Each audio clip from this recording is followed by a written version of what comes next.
बड़े हो गए तो घर की गैयाएं चराने जाते थे और अपने ठाकुर जी को जेब में धर के ले जाते थे।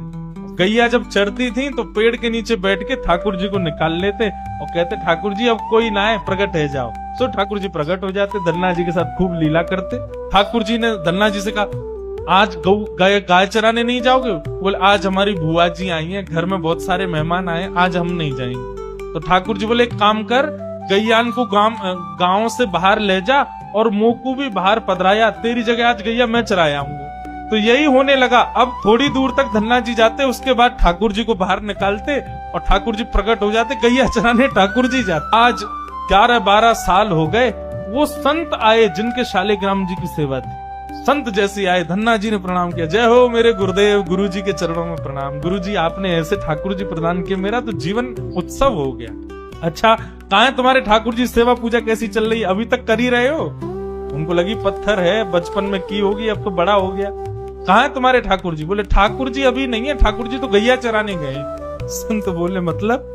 बोले हाँ, मैं कभी व्यस्त होता हूँ तो मैं ठाकुर जी को गैयाओं के संग भेज देता हूँ, ठाकुर जी गैया चराने जाते। संत बोले पहले तो छोटा था, अब तो इतना बड़ा हो गया, ये अभी भी बचकानी बातें करता है। अरे लाला ऐसे मत बोला करो। तो नहीं सच में ठाकुर जी गैया चराने गए, आपको विश्वास नहीं? शाम को चलो मेरे संग। गुरु जी को लेकर के वन में गया तो वन में गैयाएं चर रही थी। बोले कहाँ है तेरे ठाकुर जी? अरे देखो वो दोहरी गैया के पीछे पीछे हाँक रहे हैं वाकू, पीछे पीछे चल रहे हैं वाक्य, देखो ठाकुर जी दिख तो रहे। गुरु जी बोले हमको नहीं दिख रहे। धन्ना जी दौड़ के ठाकुर जी के पास गए, बोले मेरे गुरु जी आए, उनको दिख जाओ। भगवान बोले उनको नहीं दिखेंगे, हम बस तुमको ही दिखेंगे, तुम्हारे सखा है तुमको दिखेंगे, सबको थोड़ी दिखेंगे। अरे भैया ऐसा मत करो। क्यों? बोले आपको और मोकू एक दूसरे से मिलवावे वाले तो गुरुजी हैं। गुरुजी यदि मुझको नहीं देके जाते आपको तो आप मुझे कैसे मिलते? मेरे गुरुदेव हैं, इन्होंने ही तो मुझको दिया था आपको।